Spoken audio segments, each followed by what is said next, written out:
నమస్కారం. శ్రీ చదివే నవలలను విని ఆనందిద్దాం. ఈరోజు మనం చివరకు మిగిలేది నవల 4వ భాగాన్ని విందాం. దయానిధి క్లబ్బులో పత్రికలు తిరగవేస్తూ అరగంట సేపు గడిపాడు.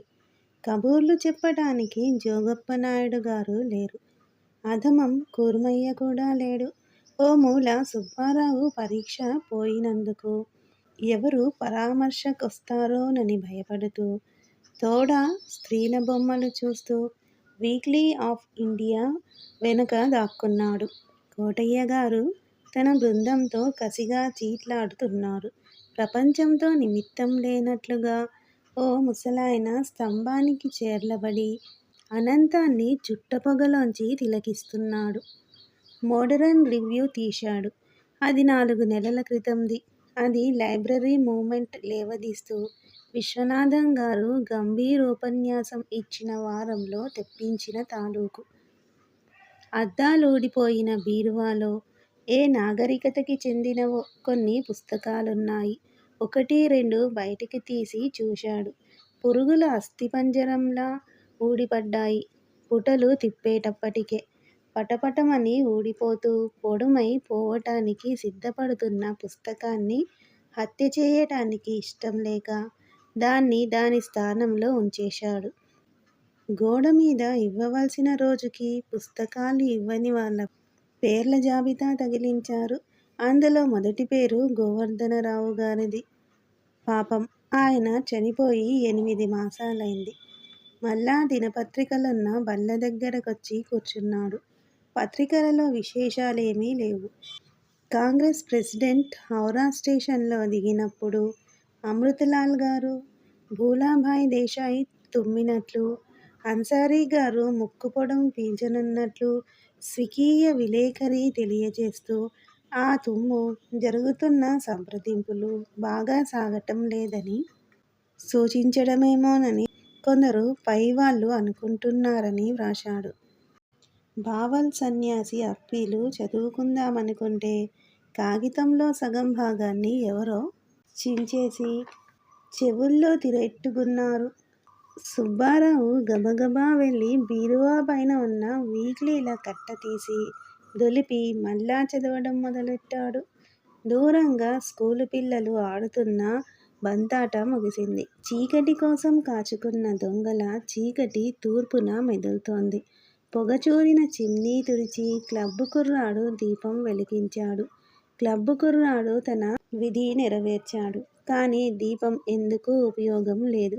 సుబ్బారావు బొమ్మలు కనపడక కాబోలు వీక్లీ తీసుకొని బయటకొచ్చి స్తంభానికి జార్లపడి చదవడం మొదలెట్టాడు. అనంతాన్ని తిలకిస్తున్న ముసలాయన చుట్టారిపోవడం వల్ల కాబోలు మళ్ళా ప్రపంచంలో అశాంతిని తెలియజేస్తూ నీ పరీక్ష ఏమైంది సుబ్బారావు అని కుశల ప్రశ్న వేశాడు. సమాధానం వినకుండానే వీధి క్లబ్బు విడిచి వీధిలోకి నడిచాడు. ఆవుల మంద నడిచిన వింత వాసన దుమ్ములో లేచింది.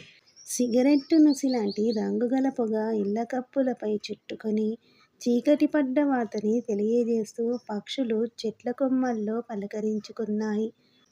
మదార్ సాహెబు సోడా కొట్టు క్రింద నుంచి నల్లకుక్క ఒక్కసారిగా బయటికి వచ్చి ఆకాశంలో నక్షత్రాలని చూసి మురిగింది. దాని స్నేహిత బృందం దూరాన్నుంచి అందుకొని బృందగానం సాగించాయి. సృష్టిపై ఉన్న విరక్తిని కుక్క అంత విశదంగా ప్రాణికోటిలో మరే జంతువు ప్రకటించుకోలేదు.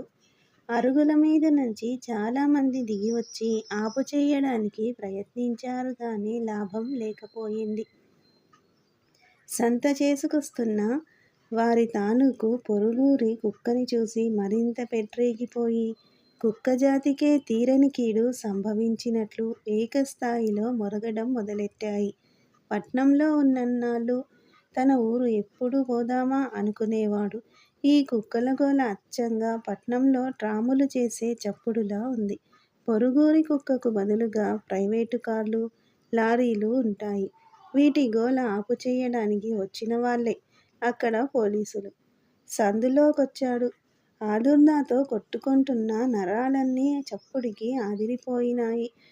చెవులున్నా లేకున్నా మనిషికున్న 100 ఏళ్ల ఆయుర్దాయంలో ఈ శబ్దాలు అధమం 5 ఏళ్లైనా పూరిస్తాయి. తలుపు తట్టాడు. అతడొస్తాడని తెలిసి కాచుకున్న దాని మాదిరిగా కామాక్షి వెంటనే తలుపు తీసింది. రండి రండి అంటూ గదిలోకి తీసుకెళ్ళింది. అతను కూర్చోతగిన కాళ్ళపీట ఒకటి మాత్రం ఉంది.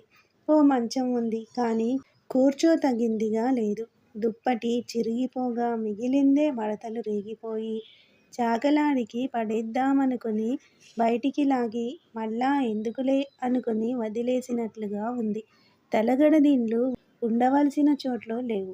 గదిలోకి రాగానే తలగడని చూచి కోమలేమో అనుకుని హడలిపోయాడు.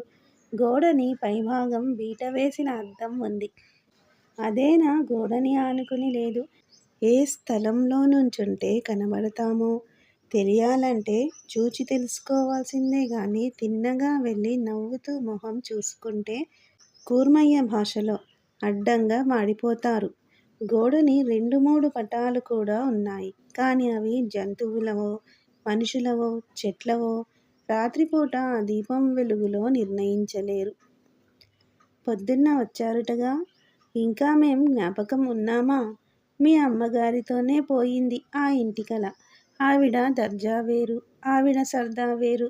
గిట్టనోళ్ళు ఎన్ననుకుంటే ఏం గాని భలే తెగింపు, ఆ ధైర్యం, చొరవ ఇంతమంది బ్రాహ్మల్ని చూశాగాని ఎవ్వళ్ళలోనూ లేవు స్మాండి. అల్లా ఆ పీట మీద కూర్చోండి. ఆ మంచం మీద నల్లులుంటాయేమో. కామాక్షిని పరకాయించి చూశాడు. విశాలమైన పెద్ద ముఖం, సన్నటి పొడుగాటి కళ్ళు, కళ్ళ క్రింద నల్లటి గీతలు, నిర్మలమైన పల్చటి నుదురు.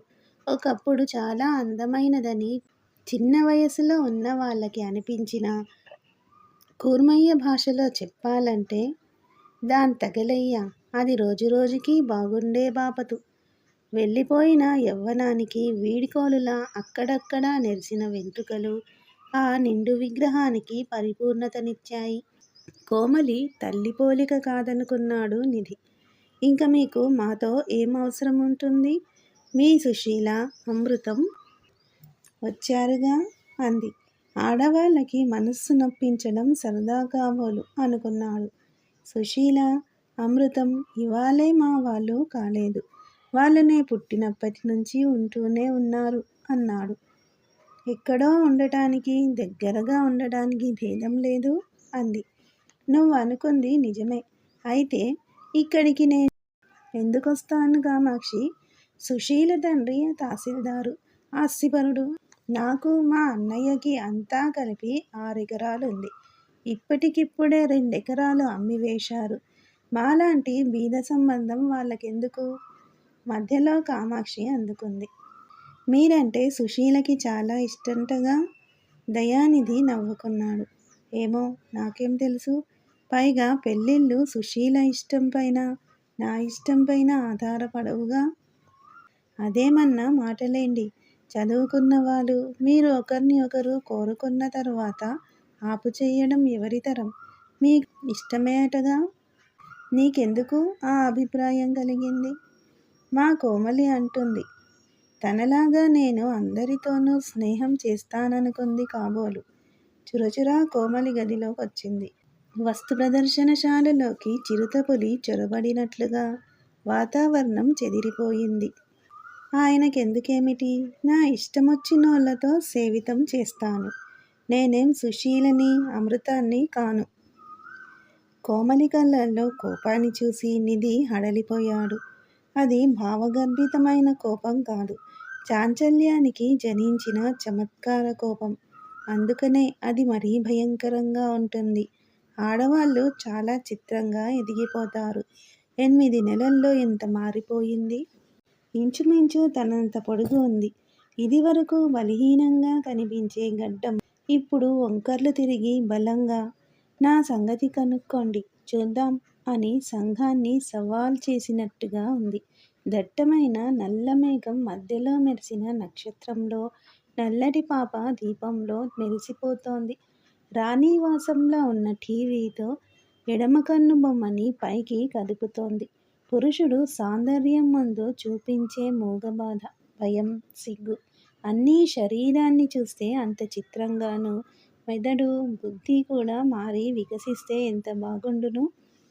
శరీరంలో యవ్వనం తెచ్చిన మార్పుని మహాశక్తిలా ఆరాధించి ఆ మార్పుని స్త్రీ హృదయానికి కూడా ఆపాదించి స్త్రీని దేవత కింద పూజించడం వల్ల పురుషుణ్ణి లోకువ కట్టి ఆడించగలుగుతుంది కాబోలు అనుకున్నాడు. తెలివితేటలని ఆయుధంగా సంపాదించుకునే మొగాడు ప్రపంచాన్ని లోబర్చుకుంటున్నాడు. తెలివితేటలు ఉండకపోతాయా అని భ్రమించేటట్లుగానో, లేక అసలే తెలివి విషయం స్మరించకుండా చేసేలాంటి గీర్వాణ సౌందర్యాన్ని స్త్రీ తన ఆయుధంగా సృష్టిని కోరి తెచ్చుకుని మొగాణ్ణి లోబర్చుకుంది. లేకపోతే ఈ విశ్వాన్ని సైతం ముద్దులో అమర్చుకున్న పెదవులు, మూగ ప్రపంచాన్ని ఒక్క కేకతో మధురగానంలోకి పురికొల్పే ఆ కంఠం, అందులో నుంచి రావాల్సింది సేవితం, అమృతం ఇవా? ఊరుకోవే పిచ్చిపిల్ల, నా ఊసు ఆయనకెందుకు, తనెవరే అని తల్లిని బుకాయించింది. ఆ రోజున కృష్ణమాచారితో నిన్ను చూడలేదా అన్నాడు నిధి. కామాక్షి తెచ్చిపెట్టుకుని వికృతంగా నవ్వింది. కృష్ణమాచారట చూడసే అంటూ గడ్డం కింద చెయ్యి పెట్టుకుని నీళ్ళల్లో కదిపిన ప్రతిబింబంలా మొహాన్ని వంకర్లు చేసుకుంటూ కామాక్షి నవ్వడం మొదలెట్టింది. కోమలి కనుబొమ్మల్లో కోపం పెదవుల మీదికి దిగజారి నవ్వు కోసం బుగ్గలు ఆశ్చర్యంతో కదిపింది. అర్థం కాకుండా అతడు నవ్వడం మొదలెట్టాడు. ఆ కోడిగుడ్డు మొహం కృష్ణమాచారి అని మళ్ళా కామాక్షి అతిగా నవ్వితే వికృతంగా మారుతుందన్న సంగతి కూడా మర్చిపోయి నిర్మోహమాటంగా నవ్వేసింది. మా పొలం పక్కనే వాళ్ళ పొలమును, వాడు అందరితోటి ఎకసెక్కాలాడుతాడు అంది కామాక్షి. పోనీ మరోడు అన్నాడు. ఎవరన్నారు మీతో? అనుకుంటున్నారు. మీ బ్రాహ్మల కంటే నయమేలేండి మేం. ఇంట్లో గుట్టంతా కప్పెట్టుకుని ఊళ్ళో వాళ్ళని ఆక్షేపించక్కర్లేదు. బాగుద్దేంటి? కోమలి మొదలెట్టింది. అవేం మాట్లాడడం, పెద్ద కుటుంబంలో వారు కదా, మీరిట్లాంటివన్నీ నమ్మొచ్చా? మేమేం కులం తక్కువైన చెడ్డవాళ్ళం కాదు. మొన్నదాకా కోమలి తండ్రి నారాయణాచార్లు గారే అన్నీ చూసుకుంటుండేవారు. ఏదో ఓ ఎకరం భూమి రాసిపోయాడు. హాయిగా బ్రతికిపోయాం. మాకా పాడి బుద్ధుంటే ఈ పాటికి మేడలే కడుదుం. కోమలి సక్కదనం చూసి జమీందార్లు కుక్కలా మా ఇంట చుట్టూ తిరగరు. మర్యాదగా బతికినోళ్ళం. ఇంకెప్పుడూ ఇలాంటి మాటలనకండి. మరే అంది కోమలి. నువ్వింట్లోకి పోవే, నీకెందుకు అంది తల్లి. కూచోని ఏదో బ్రాహ్మల్ని గురించి అనబోతుంటే అన్నాడు. అంటానా, ఇంకా అంటానా? నాకేం భయమా? కాలు జారి గుమ్మం పట్టు ఊడి ముందుకి పడింది. వెర్రి ఆవేశం పిచ్చి పిల్లకి. దీనికో మంచి మొగుణ్ణి పడేస్తే నాకింకా బెంగుండదు. మీరు చదువుకున్నవారు గందా, చేసుకోండంటే మీ నాన్న బుస్సుమన్నారు. అయ్యో రాత! ఏమండోయ్, నేనొకటడుగుతాను. ఎవళ్ళతోనూ అనకండేం. మీ అమ్మగారు ఎలా చచ్చిపోయారంటారు? మామూలుగా చావలేదంటగా? దయానిధి ఆమెకేసి చూడలేకపోయాడు.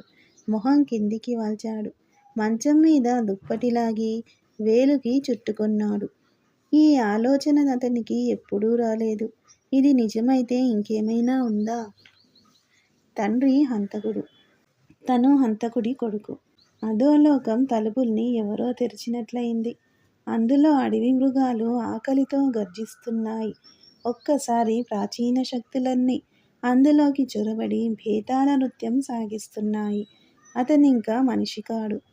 కాలిపోయి మాడిపోయి నుసై గాలిలో కలిసి విశ్వమంతా వ్యాపించిన మహోద్రేకాల సారాంశం. మామూలుగా జబ్బు చేసే అన్నాడు తల పైకెత్తకుండా. ఏమోలేండి, అల్లాగనుకున్నారు. మీ నాయనగారేనంట. అయినా నాకెందుకు ఈ గొడవలన్నీ?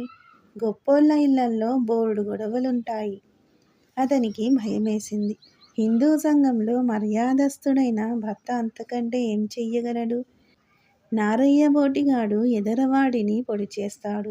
భార్యదే తప్పనుకుంటే భార్యనే పొడుస్తాడు.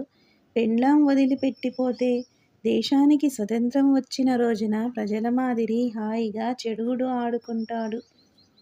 మర్యాదస్తుడు భార్యని వదిలెయ్యలేడు. అప్రతిష్ట సహించి ఊరుకోలేడు. అప్రయోజకుడంటారు. దారుణం చేసి అటో ఇటో తేల్చలేడు. భయం. తన్ను తాను చంపుకోవాలి. చేతకాదు. ప్రాణంపై తీపి. హత్య. అన్నగారి మీదికి రాకుండా ఊరికి పంపించి వేసి, ఊళ్ళోని డాక్టర్కి కబురంపి, తన ఇంట్లో లేని సమయాన అది కాస్త చేసేసి, ఏమీ తెలియని వాడిలా రోడ్డు మీద వంతెన దగ్గర నిలబడిపోయినప్పుడు ఎవ్వరూ దగ్గర లేకుండా ఎంత చక్కటి పన్నాగం! శవాన్ని బయటికి తీసి పరీక్ష చేస్తే దీని నిజం బయటపడుతుంది. ఇప్పుడెట్లా శరీరాన్ని తగలబెట్టేశారు. ఆఖరికి ఎముకల్ని కూడా నదిలో పారేశారు. తగలేసే ఆచారం ఇందుకే పెట్టారు కాబోలు దూరదృష్టి గల మన పూర్వులు. లేకపోతే అన్నగారే చేశాడేమో ఈ పని. మందు సీసాలో విషం కలిపి ఆఖరు డోసు సాయంత్రం 7ంటికి పుచ్చుకుంటుందిగా. మరి తను 4ంటికే వెళ్ళిపోయాడు. హంతకుడు హత్య జరిగిన చోట లేడు. ఎవ్వరూ అనుమానపడరు. పోలీసులు తండ్రి కొడుకులను అరెస్టు చేస్తే ఏమవుతుంది? ఎవరి మట్టుకు వారు నేనక్కడ లేందే అని తప్పించుకుంటారు. ఇంతకీ చంపటానికి తగినంత కారణం ఎవరికుంది? తండ్రి. నువ్వెక్కడున్నావ్? కోమలి కోసం వెళ్ళాను. కోమలి సాక్ష్యం కోసం కోర్టులో కీడుస్తారు. అబ్బే, మా ఇంటికసలు రాందే. నాతో ఆడికేం పని? అని కళ్ళు పెద్దవి చేసి, కనుబొమలు ఎగరేస్తూ, మూతి సున్నాలా చుట్టుకొని అంటుంది కాబోలు. ఏమయ్యా, రాలేదంటుంది ఈ పిల్ల. చదువుకున్నవాడివి అబద్ధాలాడుతావా? తలకాయలో మెదడు గుండెల్లోకి లాగినట్లయింది. అనుకున్నంత అసంభవమా అలా జరగడం? తనే ఎన్నిసార్లు ఆ పని చెయ్యాలనుకోలేదు? శ్రీ ఛానల్ ఆడియో నవలలను వింటున్నందుకు ధన్యవాదములు.